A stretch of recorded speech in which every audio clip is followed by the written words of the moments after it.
लेकिन इस बीच प्रधानमंत्री नरेंद्र मोदी को भी आपने सुना होगा और उनकी बातों से यह साफ हो चुका है कि 2024 के चुनाव की बिसात बिछ चुकी है। बिहार से चला जाति जनगणना वाया यूपी होते हुए दिल्ली पहुंच चुका है और जातियों को लेकर एक दूसरे पर वार पलटवार का दौर भी जारी है। लेकिन आज प्रधानमंत्री नरेंद्र मोदी ने यह साफ कर दिया कि उनके लिए जाति का मतलब क्या है। जाति मतलब गरीब, युवा, महिलाएं और किसान। आज इसी मुद्दे पर बात होगी, लेकिन पहले पीएम मोदी ने क्या कहा वो एक बार आपको सुनवाते हैं। विकसित भारत का संकल्प 4 अमृत स्तंभों पर मजबूती के साथ टिका है। ये अमृत स्तंभ कौन से हैं, इसी पर हमें ध्यान केंद्रित करना है। ये एक अमृत स्तंभ है हमारी नारी शक्ति, दूसरा अमृत स्तंभ है हमारी युवा शक्ति, तीसरा अमृत स्तंभ है हमारे किसान भाई बहन, चौथी अमृत शक्ति है हमारा गरीब परिवार। मेरे लिए देश की सबसे बड़ी 4 जातियां हैं। मेरे लिए सबसे बड़ी जाति है गरीब, मेरे लिए सबसे बड़ी जाति है युवा, मेरे लिए सबसे बड़ी जाति है महिलाएं, मेरे लिए सबसे बड़ी जाति है किसान। इन 4 जातियों का उत्थान ही अगर भारत को विकसित बनाएगा, और अगर 4 का हो जाएगा ना, इसका मतलब सबका हो जाएगा। इस देश का कोई भी गरीब, चाहे वो जन्म से कुछ भी हो, मुझे उसका जीवन स्तर सुधारना है। 2024 के लिए तस्वीर पीएम मोदी ने बिल्कुल साफ कर दी है। उन्होंने यह स्पष्ट कर दिया है कि वो जो गरीब लाइन में खड़ा हुआ एक शख्स है, उसको पहले पायदान पर पहुंचाने का ही उनका सपना है। 2014 में एक सपना था कि देश को आगे बढ़ाना है, और अब पर्टिकुलरली गरीब की बात करके, युवा की बात करके, महिलाओं की बात करके पीएम मोदी ने साफ कर दिया कि बिल्कुल निचले पायदान पर खड़े शख्स को आगे पायदान पर लाने की जद्दोजहद, ये उनकी कोशिश है और वहां पहले पायदान पे पहुंचाना उनका सपना है। जाहिर तौर पर इसका असर लोगों के जहन पर होगा, क्योंकि हर गरीब आदमी यही चाहता है कि उसकी जिंदगी संवरे। वो यही चाहता है कि वो भी पहले पायदान पर खड़ा हो, उसकी जिंदगी भी अच्छी हो। अब सबसे बड़ा सवाल यह है कि जो जातिगत आपने देखा था कि प्रयास शुरू हुआ था, जातिगत जनगणना वाला कार्ड, वो कार्ड के वर्सेस में जो पीएम मोदी ने 4 जातियां गिनवाई हैं, यह क्या इस पर भारी पड़ने वाला है? क्या देश की पॉलिटिक्स पूरे तरीके से पीएम मोदी की इन बातों के बाद बदल जाएगी? सुमित सोनी नेता बीजेपी हमारे साथ में रहेंगे चर्चा के लिए, रत्नाकर सिंह नेता कांग्रेस हमारे साथ में रहेंगे इसी पर चर्चा के लिए। और मैं शुरुआत सीधे कांग्रेस के साथ में करूंगी। रत्नाकर सिंह जी, जातिगत जनगणना की बात लगातार राहुल गांधी, प्रियंका गांधी, पूरे कांग्रेस के तमाम नेता करते नजर आए, और पीएम मोदी ने गिनाई है 4 जातियां। ये आपने जो जातिगत जनगणना वाला कार्ड प्ले किया, उसके बदले में आपको जवाब दिया गया है। क्या इस पर मानकर चल रहे हैं? आपका वाला कार्ड ज्यादा भारी पड़ेगा या फिर ये 4 जातियां जो पीएम मोदी ने गिनवाई?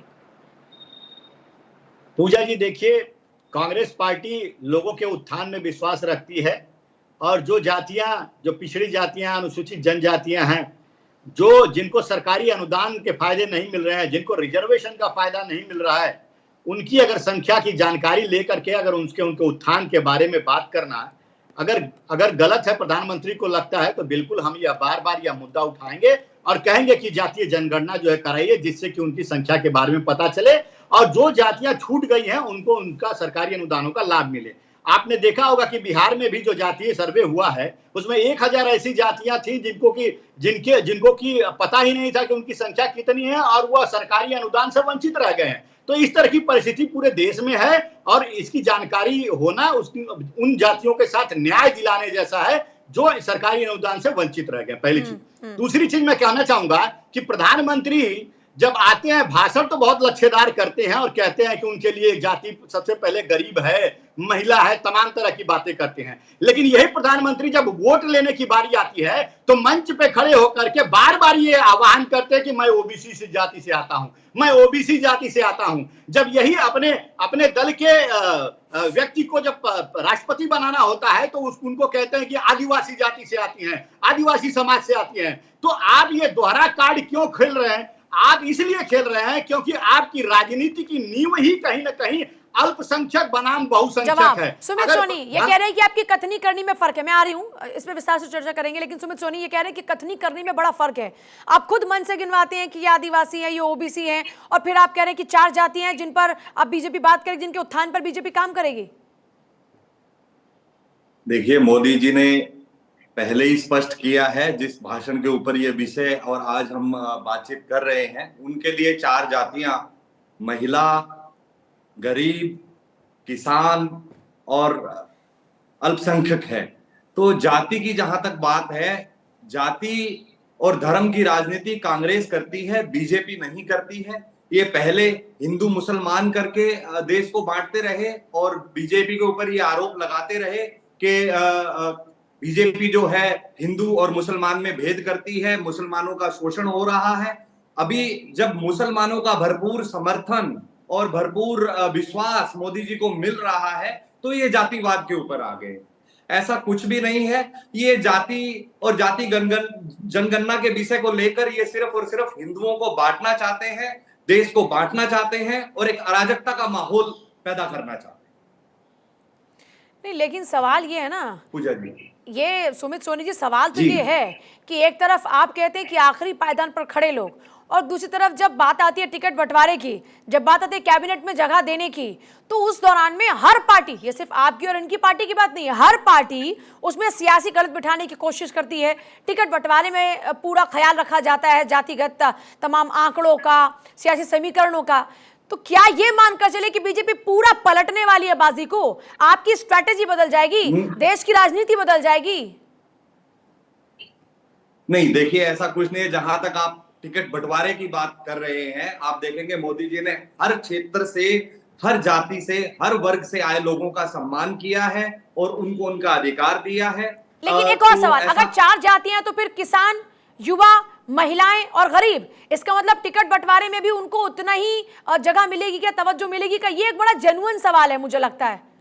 जी बिल्कुल, जी बिल्कुल। सभी को देखिए, देश की जनता, मोदी जी के लिए देश एक परिवार है, देश की सभी जनता बराबर है, सभी को उनका हक मिलना चाहिए, सभी के हितों की रक्षा होनी चाहिए। यही मोदी जी का ध्येय है। उसी नीति के ऊपर वो कार्य कर रहे हैं और सरकार चला रहे हैं। ये नीतियां कांग्रेस की रही है, कभी जनता को बरगलाने के लिए जाति के हिसाब से बांट दो, कभी धर्म के हिसाब से बांट दो, इनको जोड़ तोड़ करके अपनी राजनीतिक रोटियां सेकने से अब धर्म और जाति की बात नहीं होगी क्या? ये मानकर सुमित सोनी, जल्दी से धर्म और जाति की बात अब नहीं होगी, अब बात गरीब की होगी, युवा की होगी, महिला की होगी, किसान की होगी। बीजेपी ने कभी भी धर्म और जाति की बात नहीं की। बीजेपी ने कभी भी धर्म और जाति की बात नहीं की। ये कांग्रेस का विषय रहा है, कांग्रेस का मुद्दा रहा। जी ठीक है जी। देखिए पूजा जी, इनका दोहरा चरित्र कैसा है। ये बात तो कहते हैं सबके कल्याण की, सबके भला करने की, लेकिन ये बात जब करते हैं तो ये भूल जाते हैं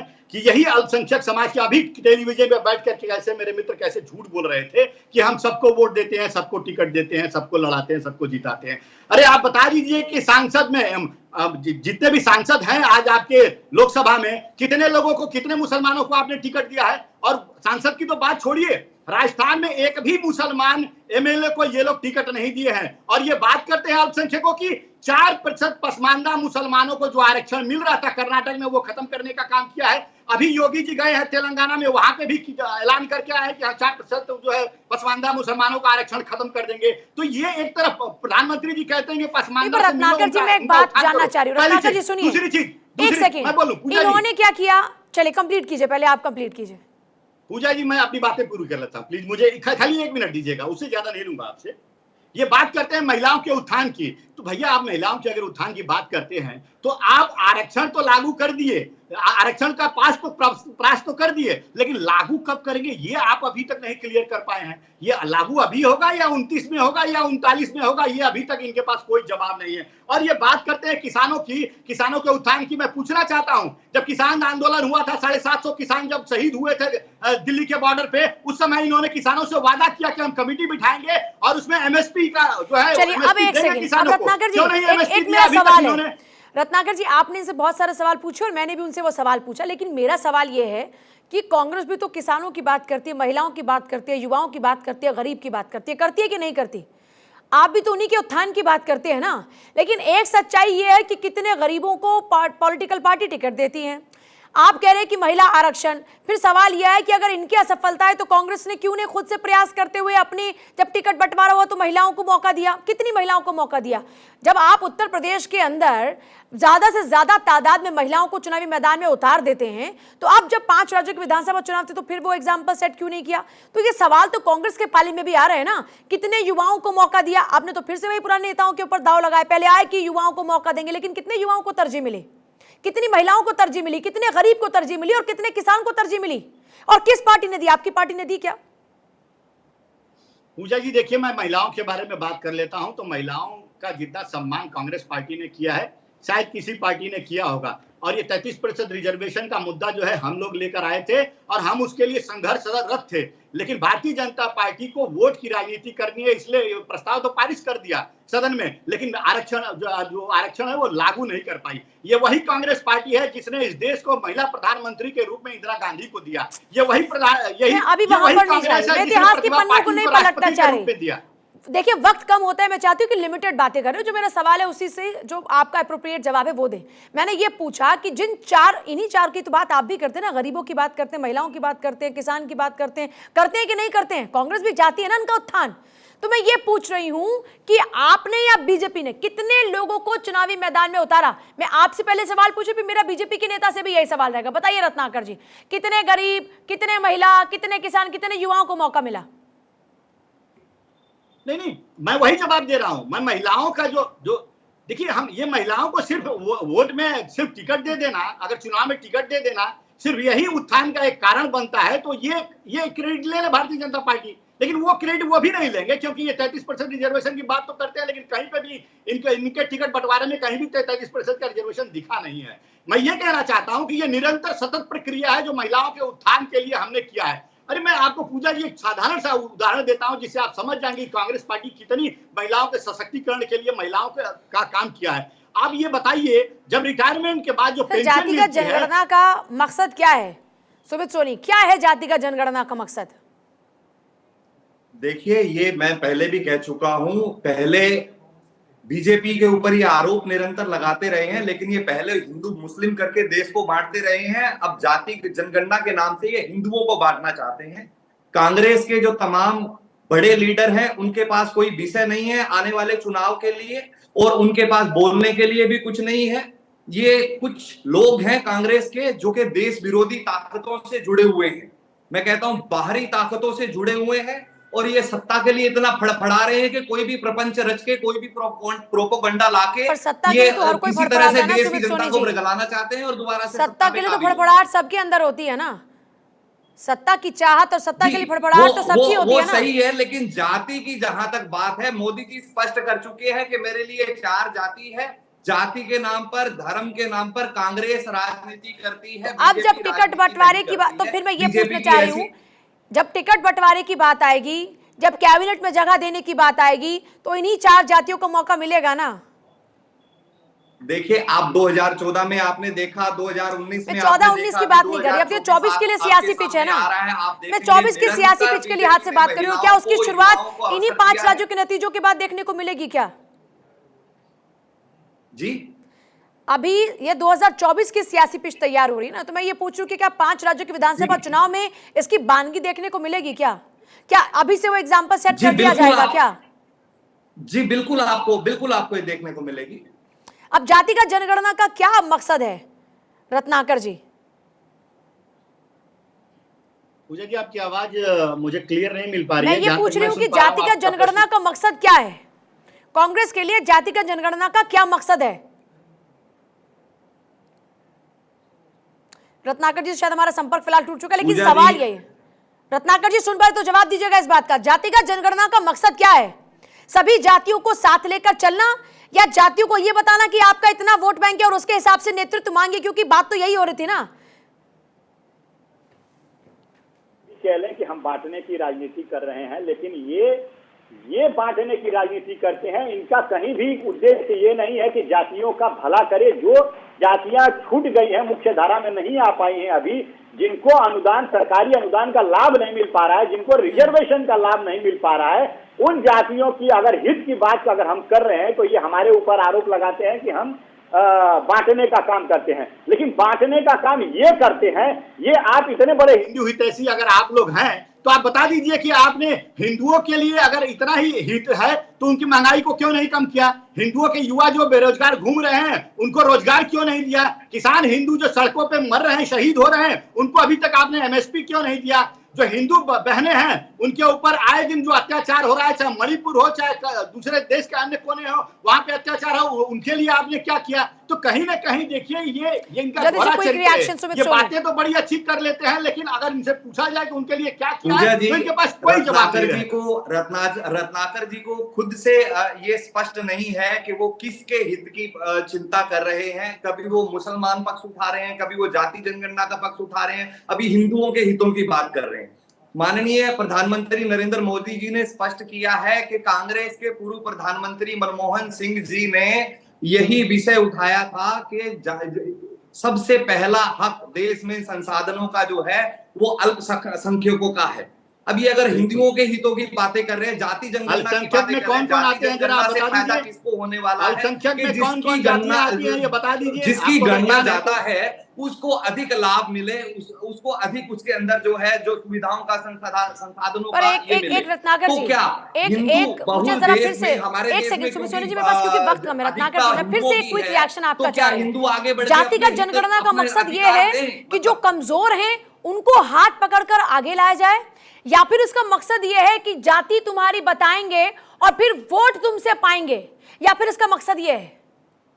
पूजा जी बस यही एक ये लोगों को बांटने के लिए मैं जवाब दे दूं। जल्दी से कोई रिएक्शन सर, सुमित जी एक सेकंड, मेरे पास क्योंकि वक्त नहीं, रत्नाकर जी जल्दी से।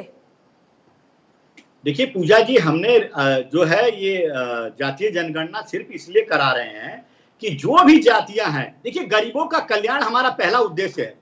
गरीब जो है वो कहीं गरीबों का आंकड़ा निकलवाइए ना, जाति पर क्यों जा रहे हैं रत्नाकर जी? अगर गरीबों का उत्थानी मकसद है, जातियों में क्यों जा रहे हैं? गरीब की बात कीजिए ना, जरा लगाइए पता कि कितने लोग गरीब हैं और दीजिए उनको सरकारी योजनाओं का लाभ। फिर क्यों जाति में बांटकर राजनीति की कोशिशें हो रही है देश में? गरीब जो है, जो पिछड़ी जातियां हैं, अनुसूचित जनजातियां हैं, अगड़ी जाति में गरीब नहीं होते क्या? पूरी कर लूं पूजा जी, मेरी बात पूरी कर लें दीजिए प्लीज। जल्दी में बस 10 सेकंड। जो मुख्य धारा में अभी तक नहीं आ पाई हैं, जिनको सरकारी अनुदान जो मिलता है, माफी चाहूंगी, बहुत शुक्रिया सभी का चर्चा में शामिल होने के लिए। जरा देश की जनता इस बारे में जरूर सोचे कि जाति में बंटकर उत्थान चाहते हैं या फिर वाकई जो गरीब है उस गरीब का उत्थान चाहते हैं, क्योंकि आप जो चाहेंगे ये पॉलिटिकल पार्टी वही तय करेंगी, उस लिहाज से चलेंगी। अब ये भी तय कर लीजिए कि आपको इनके अकॉर्डिंग चलना है या आपको उन्हें अपने अकॉर्डिंग चलाना।